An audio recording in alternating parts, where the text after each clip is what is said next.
What's up, everybody? It is I, Tevin El Chapo, friends call me Chop, and we are back with another amazing episode of Chop Logic. Yes. We have an amazing guest today.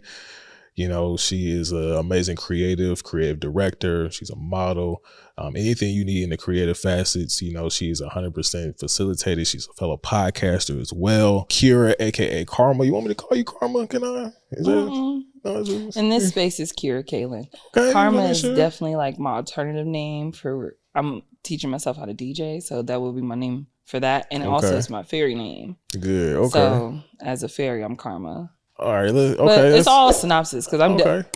Side note, I wanted to get a shirt that said KKK, but I don't know about all that. That's kind of crazy. You know, it was a high thought. And I took it off the board. As soon as I threw it up there, I was like, come on. Fudge, no. Take that down. Nah. So I'm going to keep it at the KK because everything is K. I think if I add a fourth K. KKK. No, see? Because we got to get the 3 to get the 4. Do you know what I'm saying? And so as you're typing, it's just almost like 666. After you see too many sixes, you're like, what y'all got going on? Yeah. So I think 2 Ks we good. You know what I'm saying? But you know. So yeah. It's either, they're interchangeable, but I do prefer Kira. Okay. Well, Kira, thank you for being on the show. I appreciate you. You kind of spoke on it already, but just a lot of amazing things that you do. Kind of just give people just a kind of brief history of just like, you know, your upbringing and just kind of what brought you into like creative spaces. Okay. So I was born in Savannah. I left Savannah when I was 9. And came to Atlanta. So I was in Atlanta from 9 to 18. I didn't do anything in middle high school to like extracurricular. I was just like, I had a lot of stuff happening in my at-home life. And I used to go to school to escape what was happening at home. So I used to be like spaced out. I was there doing what I needed to do, but I really wasn't social because I moved around a lot. Mm-hmm. But that made me super observant of other people. So I used to just like sit back and just watch the social constructs around me. And so that turned me into a very good person to be able to tell the temperature and really work a room. So that led me into going to college, which I didn't really have on my to-do list, but I knew I wanted to get out of my house. So I was like, what do 18-year-olds do? They're like, the army? Hell no. I was like, I'm not ready to work. I'm not an adult. And I was like, oh shit, people do go to college. Let me go. I applied to one college and I got into one college. And it was up and stuck. I was only going to go for a semester, which happened to be Savannah State. Because I'm from there, I had a lot of family in the city. I was like, I could just go there and then if I need anything, I have my whole family. Yeah. But I just stayed on campus the whole time. Like I started modeling within the first few months of being here. And from there, I found the spark of like, oh my goodness, this is what I love to do. And I haven't put it down since. Like I didn't even plan to model then. I went to support a friend and she was like, you got to bring your heels. You got to audition with me. I was like, well, no. I was like, I came to... She was like, no, like, do it with me so I'm not alone. I was like, what the fuck? And I did it. And then they selected me. And I was like, oh my God, I am special. Whole time they selected everybody. But the sentiment still stood. And I felt seen. And I worked my ass off. And then I became president for 2 years. And then within that time frame, I shifted from training the models, coming up with concepts, doing marketing, styling. And that's where I found my passion for all things production and performance in that way of fashion and entertainment. And once I graduated in 2020 in the height of COVID, love that for me. Yeah. Came to Atlanta, started working in like clubs and bars. I really wasn't necessarily ready to know what I was going to do with my degree, which was in sociology. I started modeling out here. And I was like, well, I can't come in here saying, oh, I know how to produce this, because I'm talking about shit I did as a student on campus. Yeah. This is real life. People want to know what you really could do when people's time, money, energy is on the line where it's not an extracurricular activity or something that you get credits off of, you know? So I did like 20 something shows in the first year that I was out here. I went to every cast call I ever saw, which was exhausting, but I was so hyped up. I was so excited to be here that it flew by, but I was able to see what was missing, what people paid for, what people put dues in for her.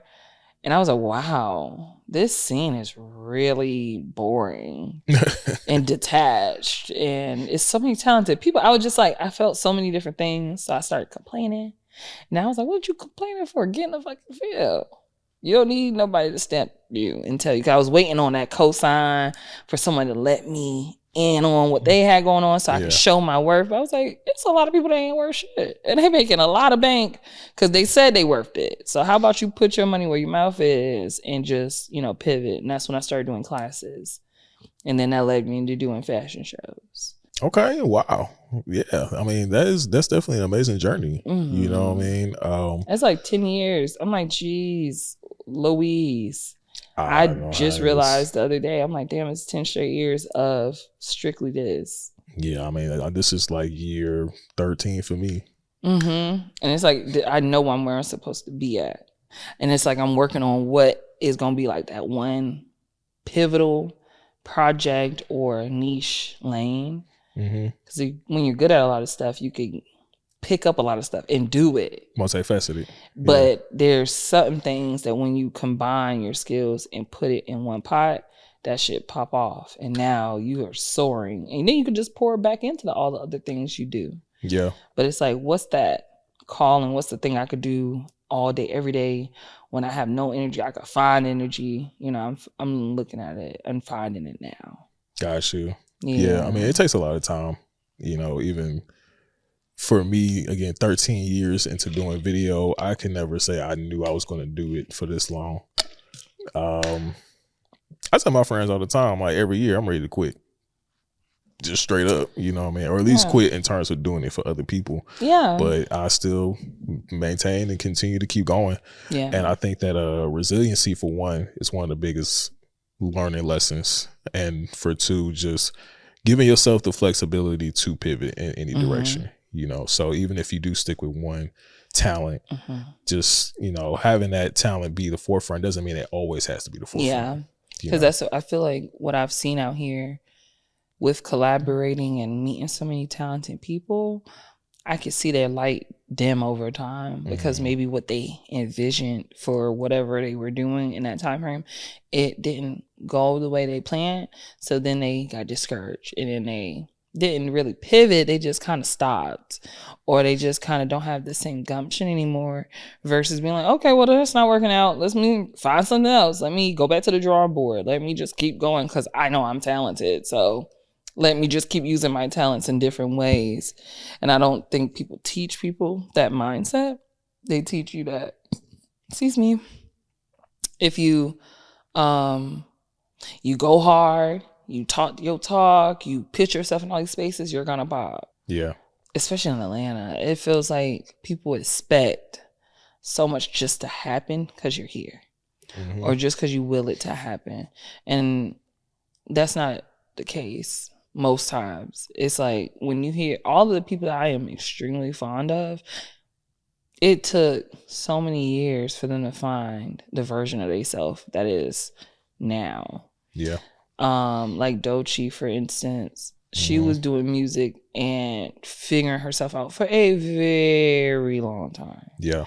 Very long time. And now she is unstoppable, but that wasn't overnight. Yeah. Doja Cat wasn't overnight. Even though to some people it felt that way, they were doing whatever trials and tribulations they had to get them to that point of where you can't take me off this now. I've put all these years of fail, repeat, hard stops, no's, disappointments, and I have now mastered me. Yeah. And now you can't take me off this pedestal because I am I kind of hit my flow state at this point. Right. And it's like, I think somebody just recently I got a Grammy. I can't remember what celebrity, but they said that. Oh, I remember is Bernard Duran. Oh my God. I didn't watch the Grammys. Oh my goodness. I didn't watch the Grammys, but I saw a clip of him. I can't get his name out right now. But beautiful, beautiful singer. He's done a lot in the music industry, and he just won his first Grammy, and he has been in the music industry for 20 plus years. And he's been doing back vocals. He went on tour with, I feel like he said, Erykah Badu. He's been doing all these amazing things that has beautiful accolades. But to be seen in that regard for the first time, it felt like for him, he was like, wow, this is it. And it took me 20 years of dedication. And I pivoted, I moved. I was able to be in the backstage. I was able to be in the forefront. I was able to do this, but I kept going. And now, boom, this is it. I have my moment. And it's like to think about how much time it takes to really get there and to know, you slow down. Yeah. It's not, you're not wasting your time or you're not working at the wrong, angle. It's just like you got to keep that, like you said, the resilience of it all and be persistent about your dreams and what goal you have and be able to make it interchangeable. Because I just know I want to be successful and proud of myself. And make an impact. That looks like anything. Right. Yeah. And the more I go, the more I'm like, okay, I'm following my gut on what feels good in the moment. And then now you're just overly excited all the time because you're never disappointed in anything. Because once that chapter is closed, it's closed. And now you're going to pick up something else and be just as excited because it's a part of the story. Yeah. No, for sure. I mean, so what does that look like for you in terms of I know you still figuring things out, but what are some of the niches that you're kind of looking into getting into or just honing into? Yeah. So I know I'm going to stay in the fashion realm with production because that's my first passion. And I know that Atlanta has a lot of room for growth and cohesiveness and consistency when it comes to what fashion is out here. We have too many creative and beautifully talented people that don't really have a streamline. Those yearly conventions or events that really brings people from other cities out, shedding light on the culture and the talents here.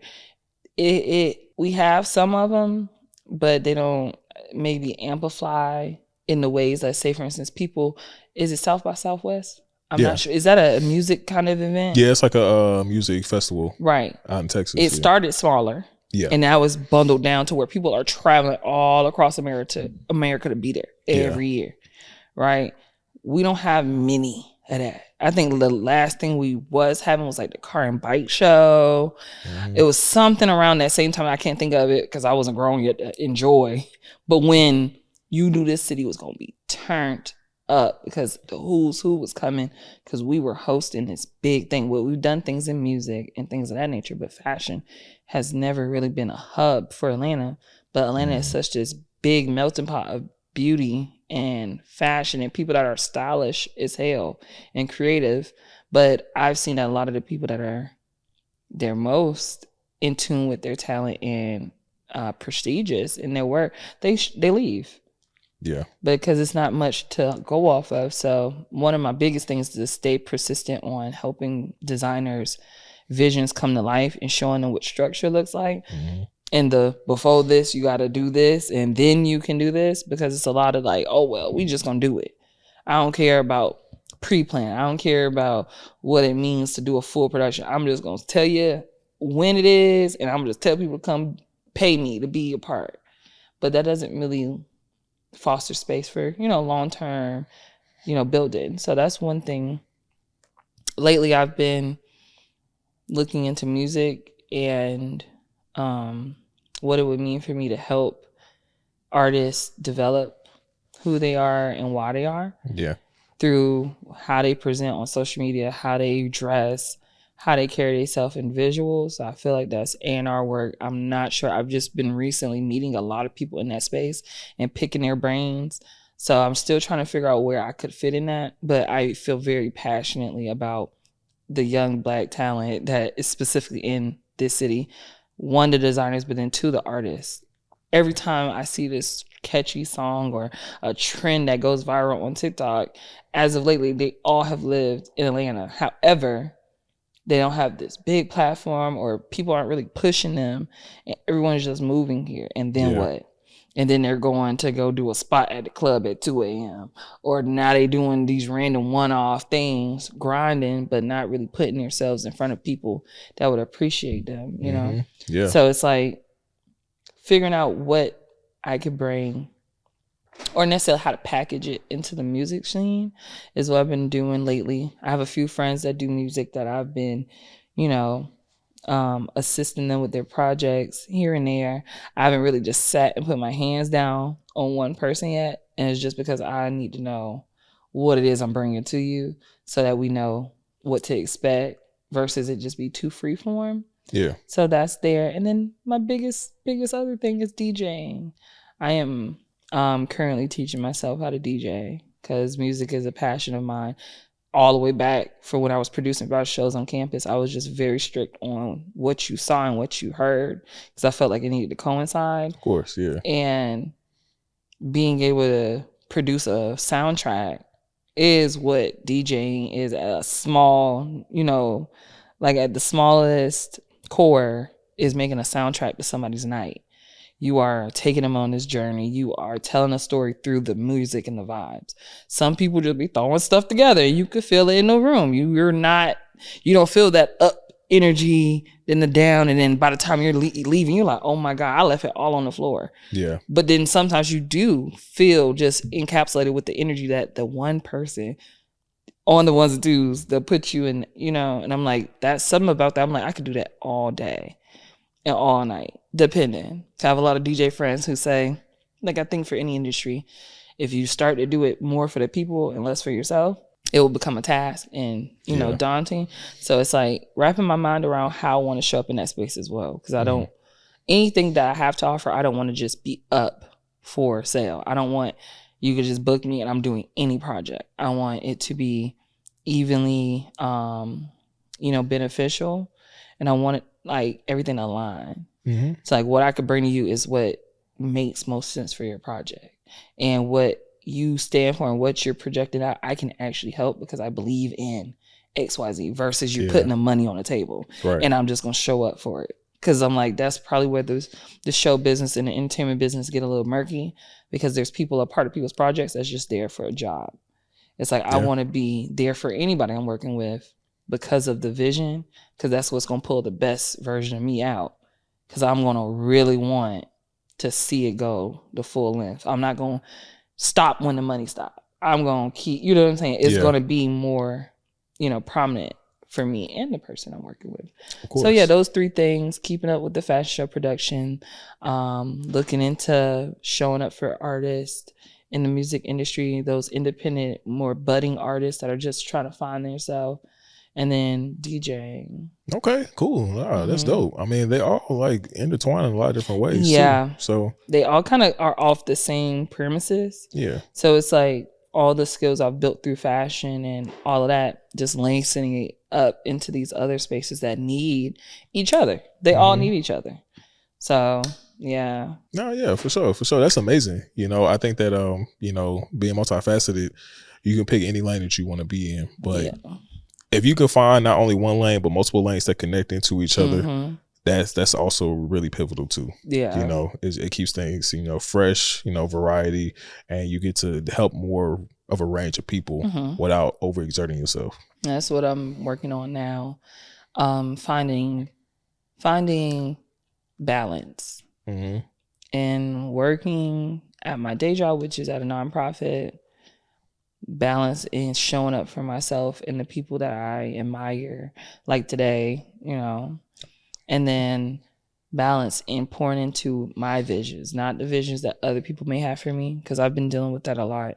Or last year I realized a lot that people will come near me and see what I'm capable of and then want to build with me, which is beautiful, but it could turn into me showing up the most because you believe in what, like, you can see what I can do. Now let's do an event together. Whoa. And then I'm so excited just to work with new people and to do new things. I'm showing up and showing out. Motherfuckers got their hand up like, ooh, I knew she was going to be able to get this shit done. Hell yeah. But then it's like the same energy isn't being put in, or it's just not capable. I'm hanging up my humble hat and knowing that I am just capable of things that either people aren't capable of or they just don't care to do. So I need to hold myself a little bit closer to my chest and not give everybody the access to my work ethic and my mind and the things that I come up with. Because people will just muddy up the things that you feel like are beautiful or be close to you just to reap the benefits of having you on their team or doing this or doing that. So yeah, that's my biggest thing is finding discernment when it comes to collaborating and working on things with other people and knowing I can't do it alone, but also I can do it alone too. Yeah, for sure. I mean, I've been in a lot of those spaces. I've always had a giving nature.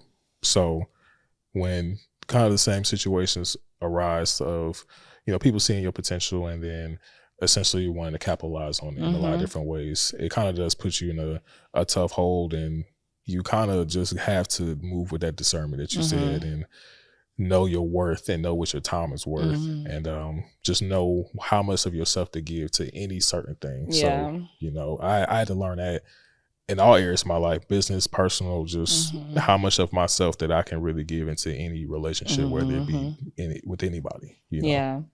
And that's the biggest thing that I took, or I'm taking from this stage I am in. I believe I'm waking up from these habits that I might have grown from when I was even younger. Like as a child, I think I built certain things into my nature that then on the surface look loving, generous, you know, very genuine, which it is, but then it is self-deprecating. It is not having any self-preservation involved. I am just I'm throwing myself on a puddle of mud so people could not dirty up their shoes. For what? Yeah. Because I wouldn't even ask that of somebody else. Even if they would do it, I wouldn't ask that of them. And not because it's not like I wouldn't need it. It's just like I'd walk around the puddle. I wouldn't put myself in spaces where someone would have to, you know, give me their arm and their leg and give me the shirt off their back. You know what I'm saying? It's like things do get to that point. But how did I find myself around everybody that is not self-sufficient? How does everybody need me so much? I was like, that is a reflection of the people I then bring into my community and pour into and facilitate space for. I'm like, if everybody is codependent, if everybody needs me in the room for something to really get done, that is exhausting. And that's in personal work and passion work. All of it felt like if I didn't have my eyes and hands on something, it was not going to happen the right way. Right. Nah, yeah. And, you know, I kind of had to get out of that mentality myself of just like knowing how to delegate and who to delegate to. You know, it's not easy. People are flaky. People are not self-starters. Yeah. People straight up are cappers, liars, finessers, finaglers. Opportunists, you know what I'm saying? Yeah. I mean, maybe it's better in your city, but in Atlanta, I don't know. You feel what I'm saying? I think it's everybody trying to keep up with the narrative that motion means. Yeah. I'm in all these spaces. I'm always doing something, which I definitely can feel that because I definitely always want to know what's next for me. Yeah. But I don't really like talking about a lot of stuff. Like if I'm talking about it, that means it's about to happen because I'm so excited. I'm just spewing it out. I've never been the one to be like, you know, don't tell people what you finna do next. I'd be like, shit, nah, this shit would happen. And then you look up and it happened. I'm not really the type to where I just said a whole bunch of this and then it just never manifested. Yeah. It's like within about a month or 2, 3, you're gonna see a save the date or XYZ because I really want to create. I really want it, but you can see it when people are talking. Because if I go on your page or wherever your portfolio is, and you don't do much of any of the things that in person you promote, I'm not going to be able to believe you. And I've learned now not to take people at that face value because my energy in person, I am just overly going. I'm super nice. I'm super excited for everybody I'm seeing. I'm like, oh my God, I'm super just interested in whatever. I'm super open. Everybody sound good in person, but then that next day come and then that follow-up come and then, you know, some things do happen to where it just is not capable to happen. Whatever project, shoot, I know I hit you up initially about a project, but I was, you know, transparent about it wasn't going to be able to happen. Versus, oh no, we, you know, no, like I get back to you and da-da. It's like you could just cut it off when it don't look the right way no more. stringing people along, trying not to look like a failure, trying not to look like, you know, you ain't got it. Like, people can appreciate shit not panning out how you thought it was, because that's life. Versus trying to make a facade that you just got it all together. Because now, how the hell you got it together, but this shit look tacky, or you don't know what you're talking about, or you're not consistent. Especially when you're doing collaboration, or you're bringing other people on a project, or you want people to buy into your brand. You can't even show up for yourself. That's my newest thing. Like, seeing how people show up for themselves. How dare I think you're going to show up for me? And you can't even keep up with what you aspire to do. You're disappointing yourself. Yeah. So how dare I? And how can I even be mad? Once you disappoint me, you don't even keep your word to you. Right. And I've been able to reimagine my energy, because I was getting very frustrated and irritated once I transfer that responsibility to someone else, because you just can't do everything. Even if you can't do everything all at once. So then when you give the responsibility to somebody and they fumble, it like really just does something to your heart. But I've been able to take a moment, and understand that you're never going to know people's capability until you give them a chance. Yeah. And once you figure that out, you need to learn those signs, just like in a relationship. What are the red flags? How do you pull out a little quicker than day of? And mother got your money tied up and XYZ. How can you see the inconsistencies? And as I've done that, I've been able to sidestep a lot of BS. And I've been able to speak up more for myself and be more open about how I really feel, with still being respectful. Because my biggest thing was like not wanting to burn bridges. Right. And make people feel bad about their, art or their selves. But that's coddling. And True. That's another reason the Black realm, especially in Atlanta, is so it's like a snake eating itself. That little symbol is just redundant of no one really holding each other accountable, but also not even giving you ways to then step up. Like, I could tell you all day what's wrong with what you got going on, but can I replace what's wrong with action-based critiques? Like, this was sloppy, but next time XYZZ. No, we don't do that. We don't give people grace enough to give them a critique that can help them better themselves. So I've been working on what that looks like, knowing that I can't work with you, but this is something you should take time to try to home in on, or XYZ. And I've been getting a lot of good feedback from that. For sure. And that's amazing. I love that. That's so funny you mentioned that. I've actually been learning how to burn bridges a lot better, and know to say, yeah, I don't need this ever in life again. And that's another thing too, because some people, I need to leave you right there. Like, I wish you whatever you get out of life, because I really don't care, because I'm not looking no more. No, that's real. Because the people pleasing, I'm a retiring people pleaser. No, for sure. Curving my enthusiasm, curving what I'm about to say, so I don't hurt somebody's feelings. I had an incident happen last year that really sent me over the edge, and that was my last incident. I was like, after this, I'm telling them like it is. I had a designer who I met at Bonfire. He wanted to make me and my business partner and best friend Norba shirts. He was like, I can make y'all customs. I love this fairy shit y'all got going on. Da, da, da, da, da. He had these like real abstract, like airbrush shirts. It was like really cool art. I really fucked with it. And he was an artist, so he transferred his art to clothes. I really was fucking with it. So I was like, okay, I'm definitely gonna keep that in mind. And so fast forward, we had a 90s party to go to. And I was like, oh shit. We go to this 90s party, we get the oversized t-shirt with the airbrush fairies on the back. I was like, oh, that'd be fire. So I hit him up. He said he was able to do it. I can't remember what holiday it was, but it was like the day before that holiday. The party was on the holiday. And I'm like, hey, if you're not able to do it, I understand completely. But you did say hit you up if I had something come up. And I'm like, we just confirmed this event, so hey. He's like, hell yeah, bring the t-shirts. I'm gonna make that shit, no problem. I said, oh, this is perfect. We finna eat. I take the shirts to him the next morning. I'm having the most stressful morning. Tight schedule. I'm trying to make this happen. I have to go drive all the way to his side of town to pick up the product. And something told me, I told him I'm on the way. He sent me a picture. I'll show you when the camera's cut. He showed me a picture through text on my way there. I had to pull over because I almost split in fucking half. Because me and my business partner are curvy black women that personify fairy lifestyle in real life. We told him, give us girly, give us frilly, give us black girl magic.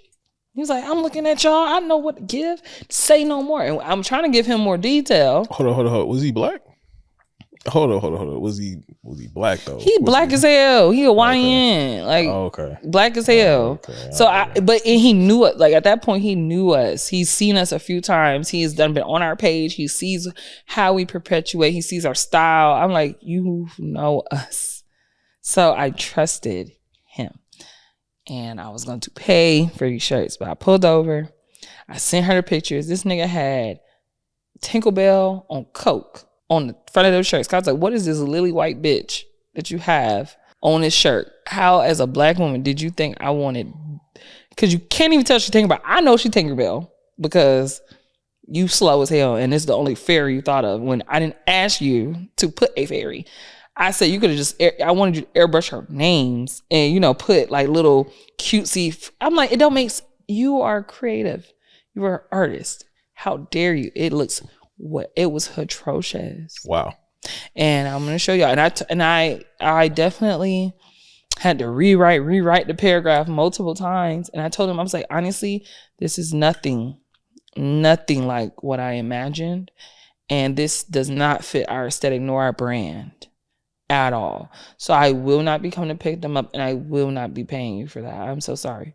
Then he proceeds to cut fringe into the shirts. And then from white, he turned the bitch orange like Trumpina and was like, I fixed it. And I said, you please stop. And then he put handprints on it. I'm going to show you the pictures because it sounds crazy. I was like, I think this boy, I don't know what I think. I appreciate, I was like, he probably had a little too much fun celebrating the holiday, right? And then tried to like wake up and do it instead of say, hey, girl, I got a party to go to. And matter of fact, I'm drunk right now. I could tell what happened because I'm like, then like 2 weeks later, he posted more of his content with the fire ass bedazzle shit. I'm like, oh, so you are capable. However, you weren't able to be honest with me. Yeah. And you were going to let me walk out. And I had to tell him, I'm like, this doesn't represent me or my brand, nor does it represent you.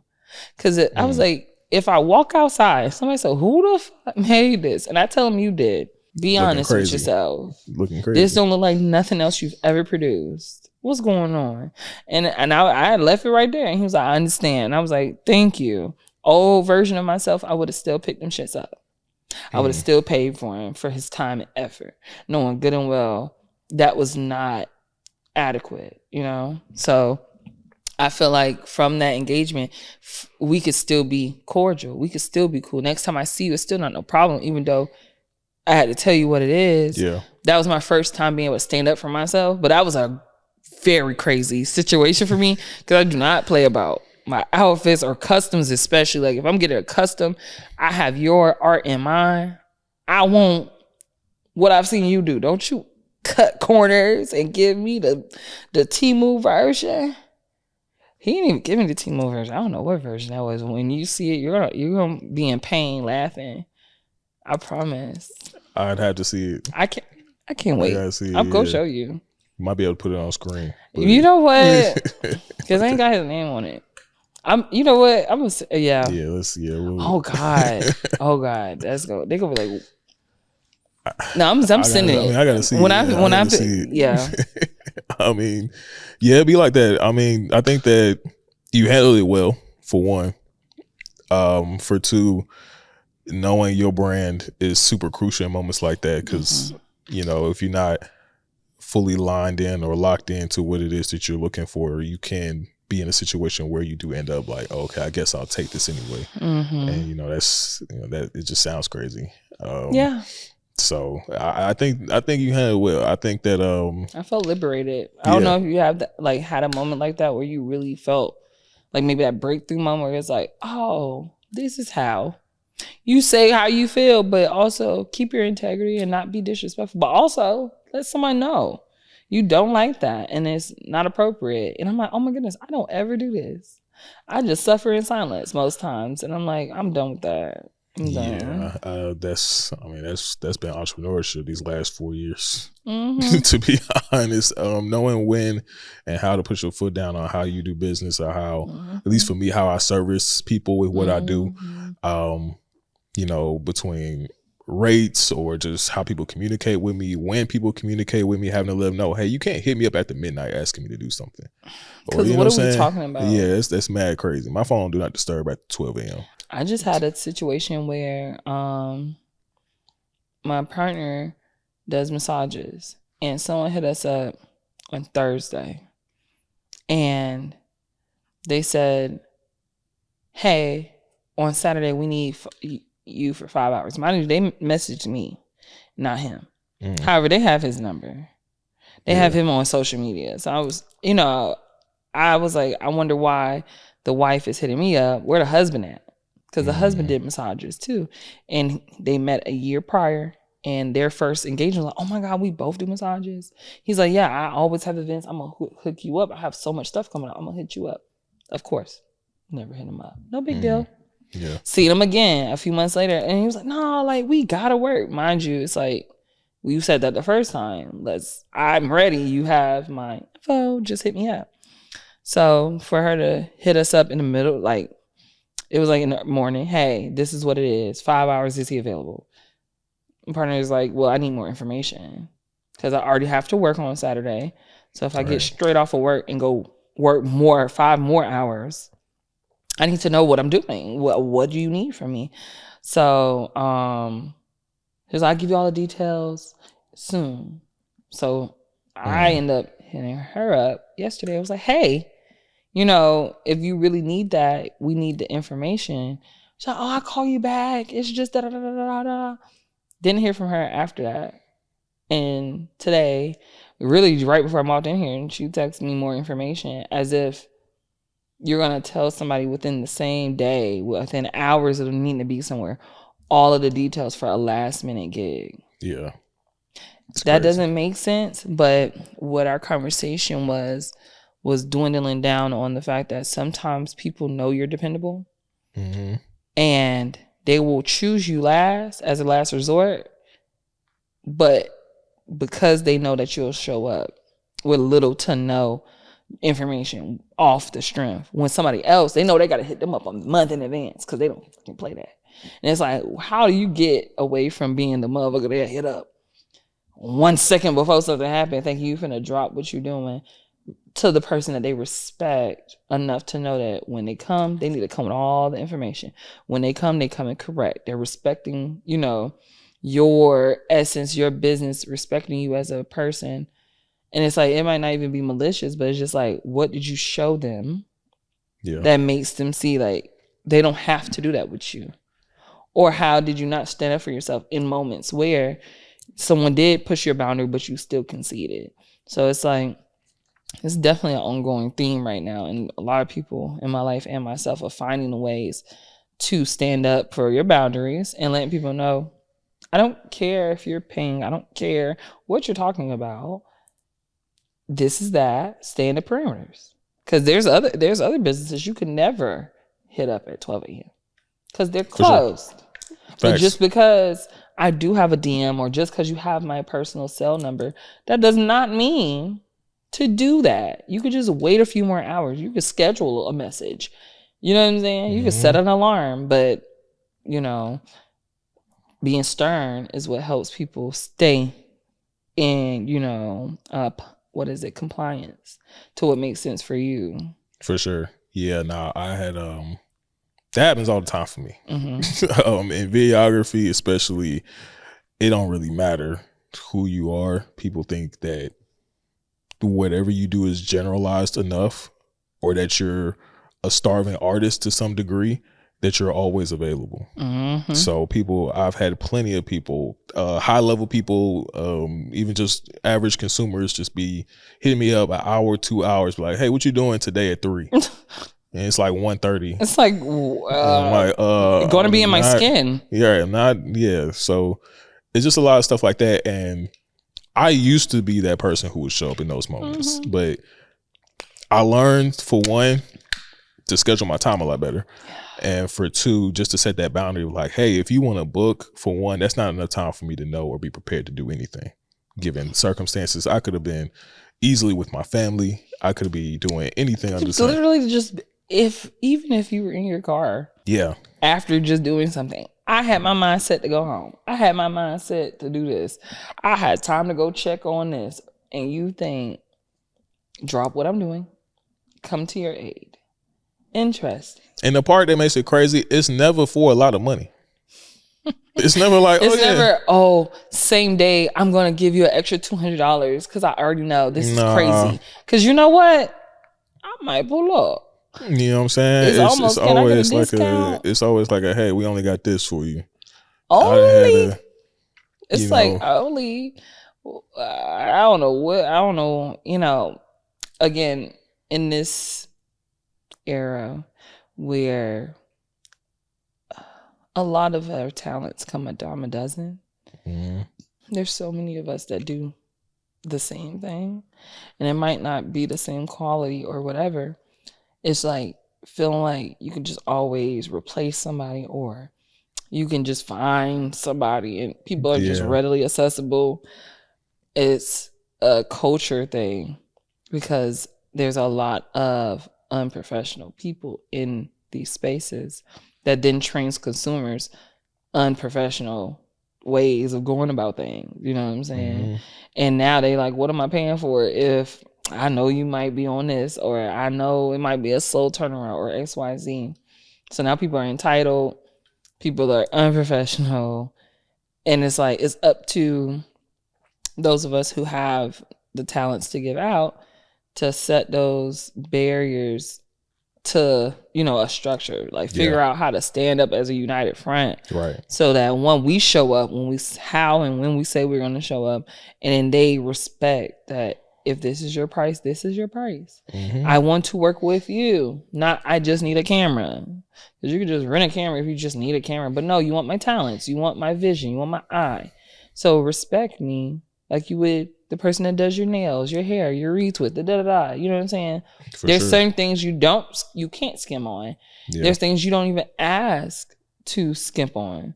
So it's like, how does it come down to people that this might be their whole career, or people that are literally pouring so much energy, time into it? How do they get the short end of the stick? And you should be lucky I'm giving you $40. It's like, whoa. We was just who makes 40? Who makes? They be like, $40 an hour is expensive. You making big bang. Most people don't make that. This is not just 40 hours of work. I mean, $40 of work, because even if I'm in your presence for an hour, I have to pre-prep and I have to post, edit, this, that, the third. I have to plan. I have to put this all together. So this is not just an hour of my time. But people don't understand that because they want to, nickel and dime it. And it's not because people are poor and they don't have the money. Yeah. It's not that. It's they will prioritize other things. But that's where you don't accept everything just because money's involved. That's where you be able to stand up for yourself and be like, you know what? You do not have to book with me. Actually, there is probably another person that is available in 20 minutes. But you're going to go have to find that. And you're going to still see my content and not have that bridge. Like you said, burning those bridges and not looking back. No, for sure. I mean, realistically, I try my best with a lot of people, but some of that shit just got to let it go. Yeah. And, even to the points you made, we literally had on other episodes, I talked about this. I used to shoot music videos for $40. Really? Yeah, that's why I got a lot of my start doing that. And then that same client I was shooting for $40, I lost them because I moved the price up from 40 to 60, which is insane when you think about. I showed my homie the videos I was making for them, and it was like, you could have been charging minimum $500 for that. I'm screaming, not that $20 in this economy. Yeah, this was like, and I'm sure they did not move on and find somebody to do no damn hell music no. Nope. Nah, I don't think they did. Well, no more. What they was doing, I don't know. I can't but speak I'm 110% sure that wasn't happening unless they got somebody recording on a Nokia. I ain't seen them do $40. I ain't seen them do nothing since then. So. But that be the thing too. Like people be like hard body on something, yeah, and then you be like, "Hey, look at you! You done got off the ship." I had a designer do something like that where I was trying to tell them that I needed more consistency going into the fashion show. Mm-hmm. I had a deadline for all the clothes that was going to be in the show, which was like 2 or 3 weeks before the show. And I wanted the models to have tried the clothes on so they could see how it fit, see what accessories they want to wear, really know how they're going to move on the runway because it helps build the confidence. This mofo didn't come to the rehearsal, the dress rehearsal. Said they were, matter of fact, didn't say anything. I tried to call, they didn't answer. They came clear after they were supposed to be there. I sent all the models home. I had dancers and models in this show. So I needed to see all the dancers' pieces. So I sent models, all the designers that came and went. And she didn't tell me she was on the way. So I sent all them home. And she pulled up 10 minutes before rehearsal finished and bumping, vibing in the car, putting on her lip gloss. Somebody came back inside and was like, girl, so-and-so just pulled up. And I was like, not even on an urgency note. So one of the other people that was working on my production, they went outside and like, hey, we don't need you. We don't need you in the show at all, actually. Because the models that was a part of her scene were already a little apprehensive because they just didn't know what they were wearing. She kept saying, like, I don't know the concept, don't know the theme, don't know the print. And then she tried to tell me that she makes the stuff the day before the show. She was like, most of the pieces will not be made till the day before. I was like, well, that won't be my show.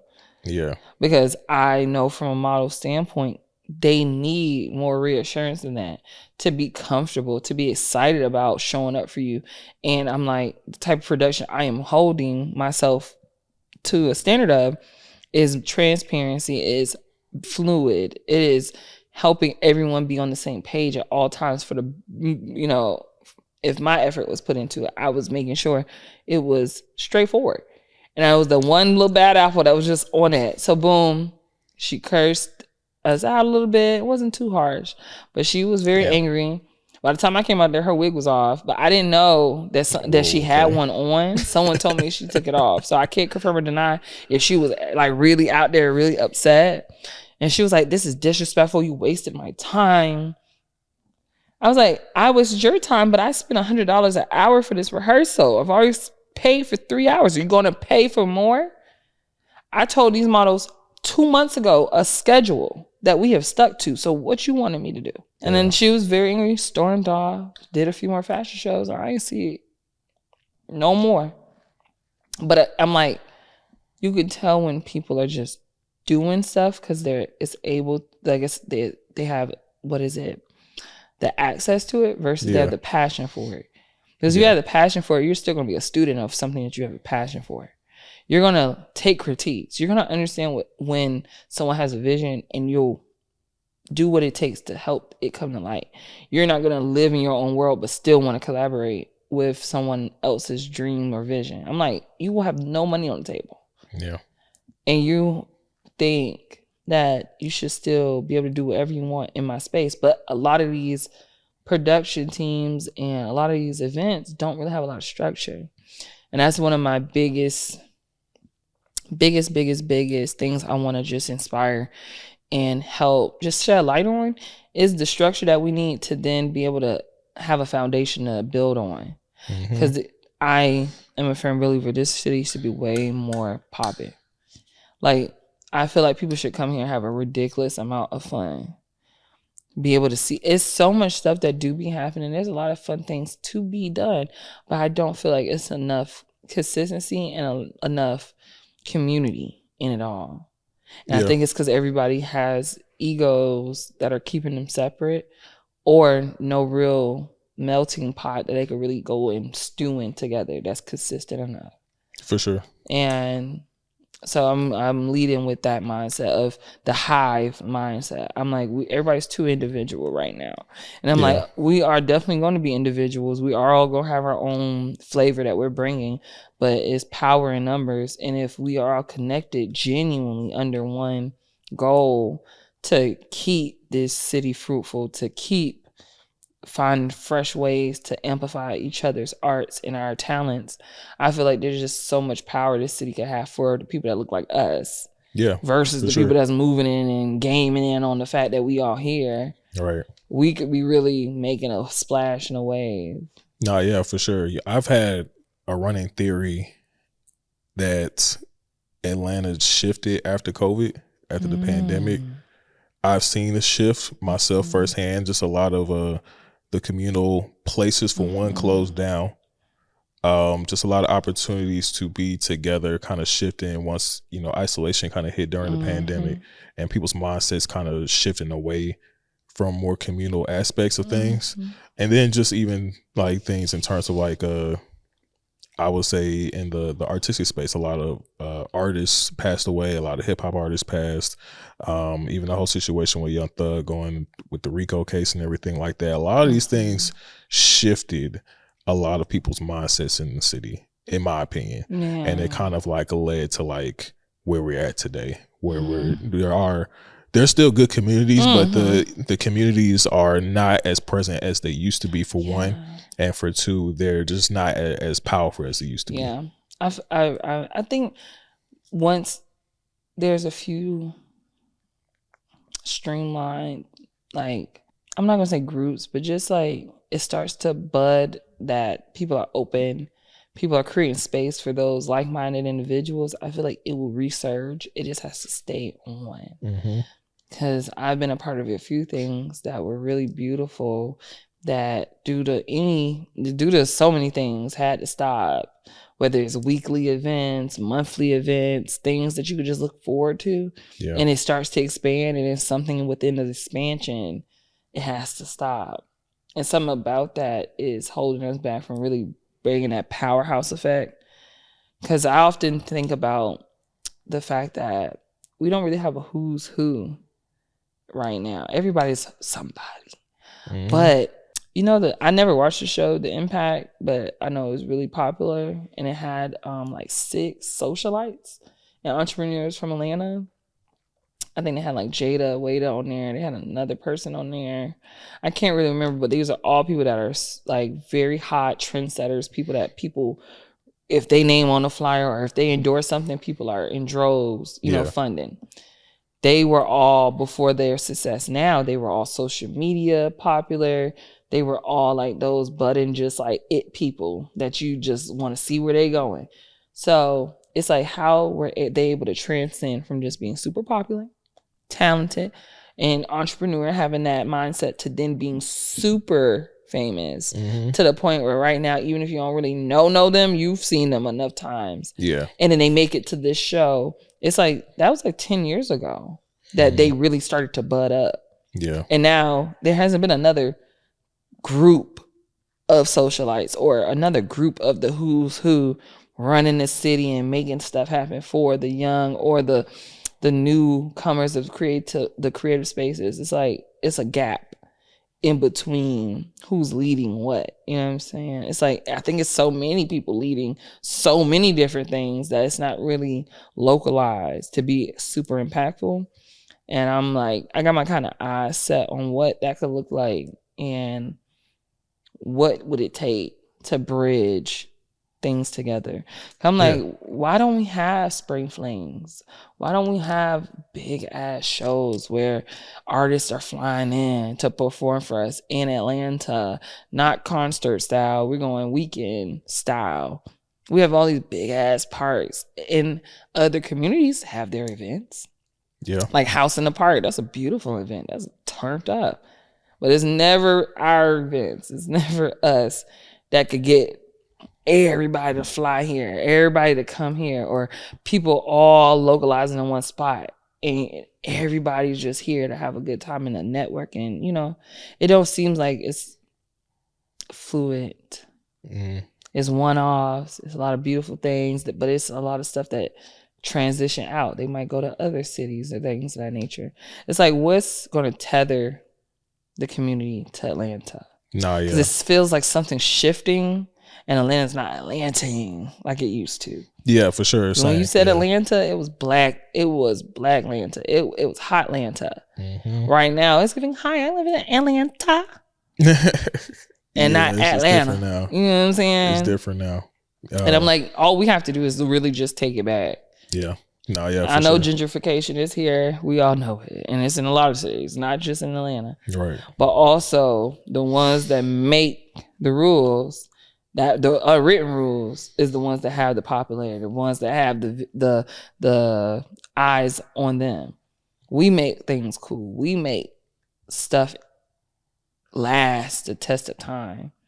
We make the stuff that people want to steal and get in on. Yeah. So it's like we can't let people back us down in a corner and lose sight of the fact that this city belongs to who it belongs to. Not to say that other people don't belong here. Right. But yeah. Historically, we got some reign and some things that we should be doing. Like you said, those communal spaces.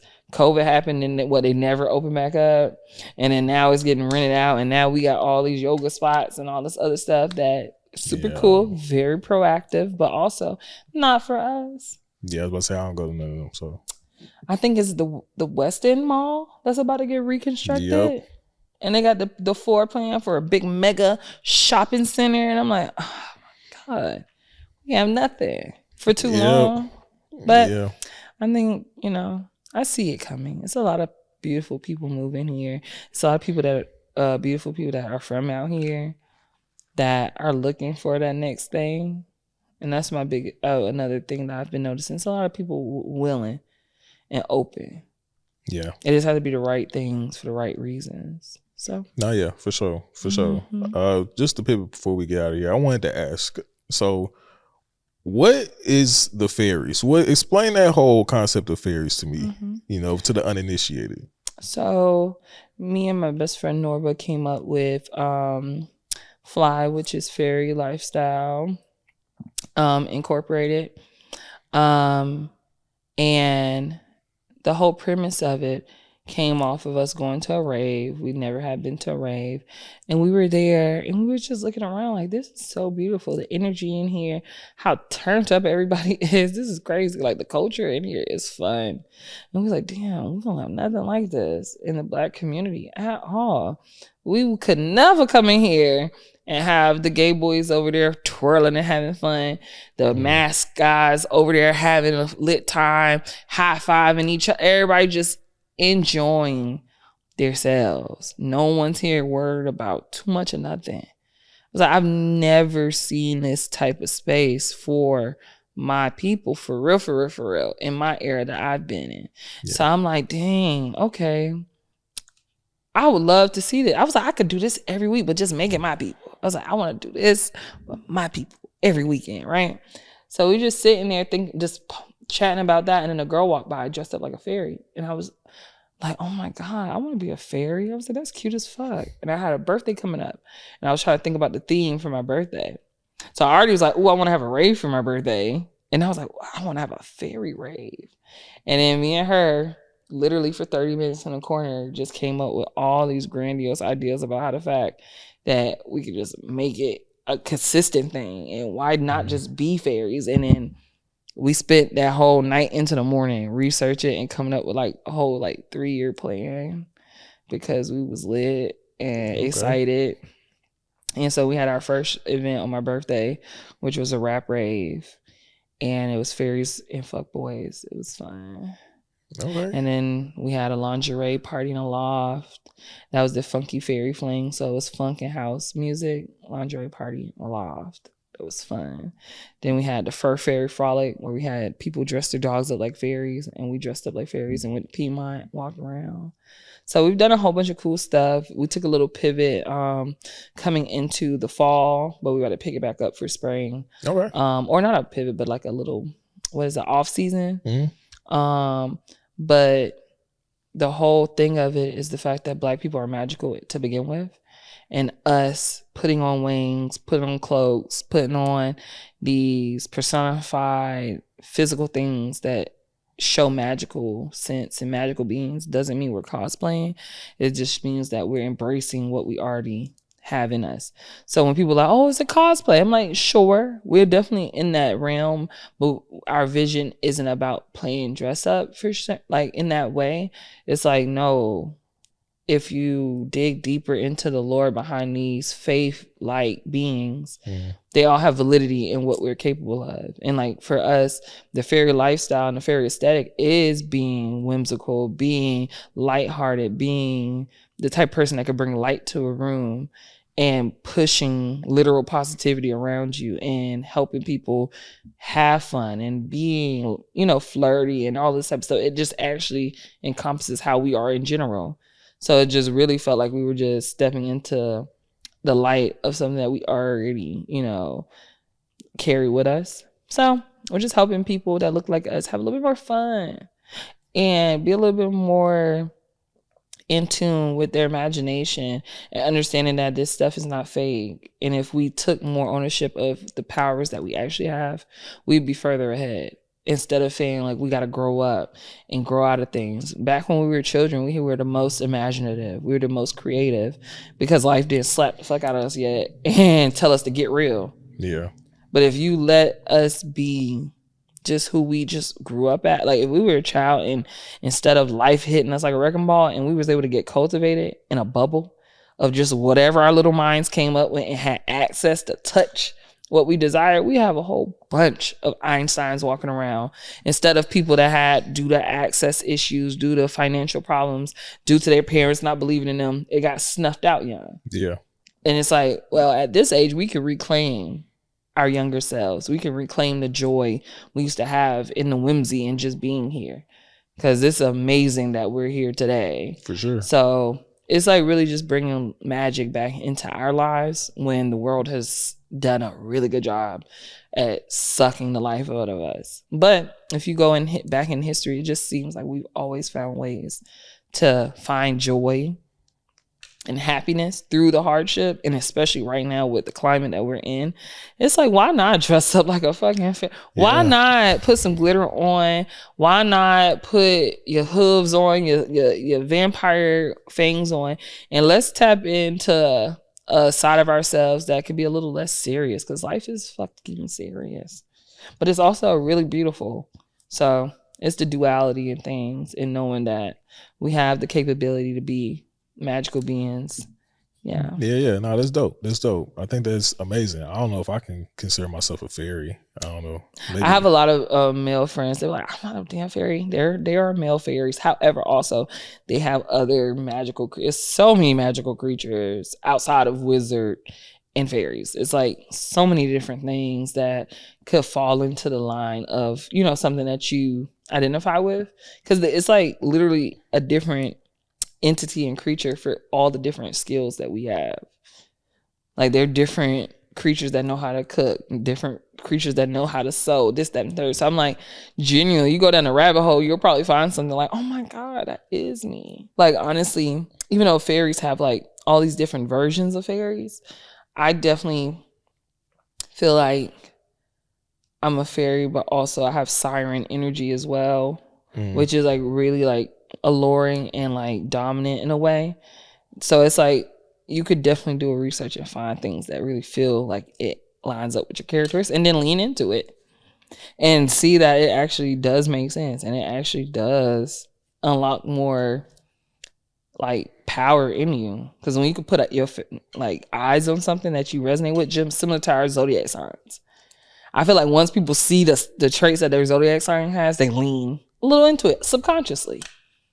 So if you assimilate yourself to something that's magical, you'll start really almost, you know, perpetuating magic daily. I'd have to look into it. I never thought of, I don't think about magic like that. Yeah, I know, because life is fuck. Gotta pay some bills, gotta go to work. Yeah, we gotta make something happen. Life. So. But it's like, just imagine you having that gloss over again that you had when you were younger. Life would just fly by a little faster. It was like genuinely just having fun, because life could be fucked up forever, but it's all about how we look at it and how we, you know, process what's happening. Nah, yeah, I think you and the Fair is gonna have to help me tap in and figure out my magical. I really think we should have that event. Just find out your magical power. You know what? Oh my God, that sounds super cool.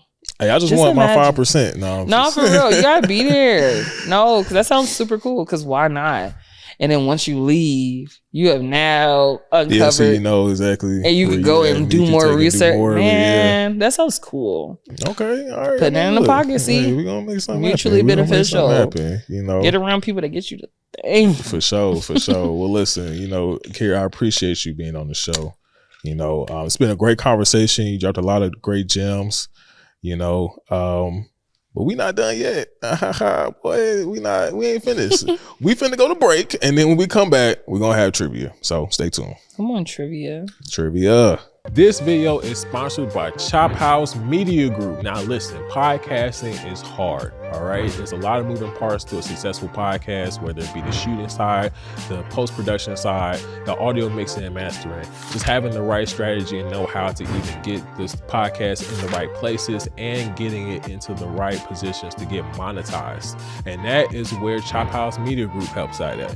We have coined the phrase, the podcast in the box, where we pretty much facilitate anything and everything that you need to run a successful podcast, between the production, the post-production, the strategy and tips and tricks that you need to be 1,000% successful in every single aspect of your podcasting career.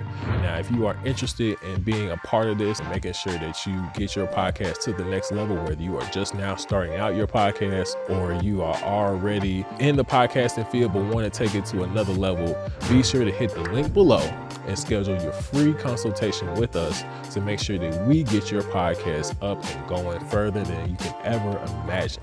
All right, again, thank you to Chop House Media Group for sponsoring this video. Now let's get back to the show. We back. All right. So, Kira, we still got you here. We're going to do some trivia. We do have my producer who is, I guess it's questionable if he's smarter than a fifth grader, Javane. Shout out to my boy. I think he is, but I don't know. He took a little too long to answer that question. Because what was we learning in fifth grade? I don't recall anything. I don't remember that. Fifth grade. They would run a circle around me. I don't know. I would be irritated. I feel like it's crazy because you asked me the question and I'm like, I don't know, but I am probably smarter than people my age. Which I don't know if that says what that says about the people my age. I don't know. I've been ahead of my time since forever. So are you ahead of fifth graders though? Are you? Yeah. You don't sound confident. And bring in the fifth graders. Right. Like here's the fifth graders. The trivia coming from the fifth graders. You know what I'm saying? So all right. So here's how the show really goes. So we are going to have Javane, my producer. He's going to give you 3 trivia questions, right?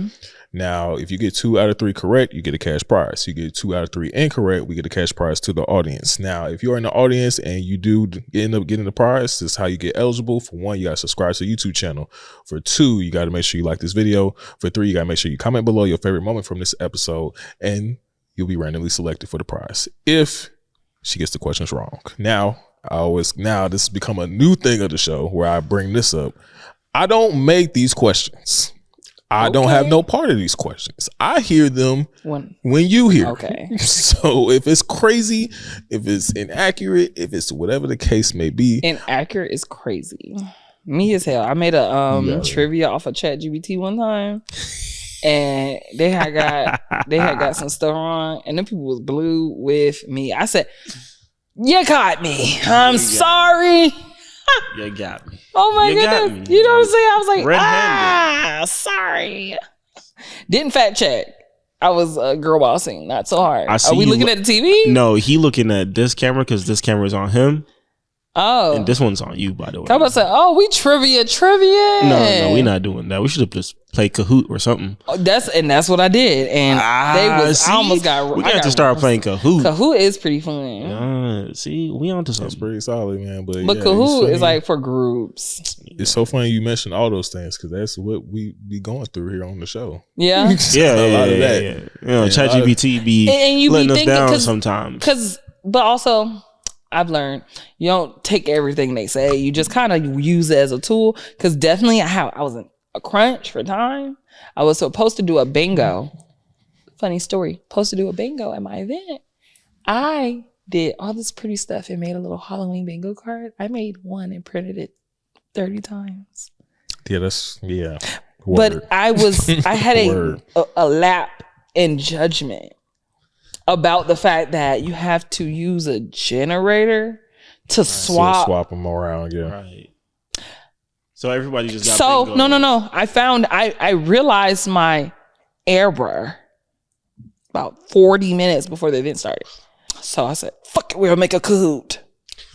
Chat, I need you. Chat didn't cook. Chat did okay. Chat didn't cook.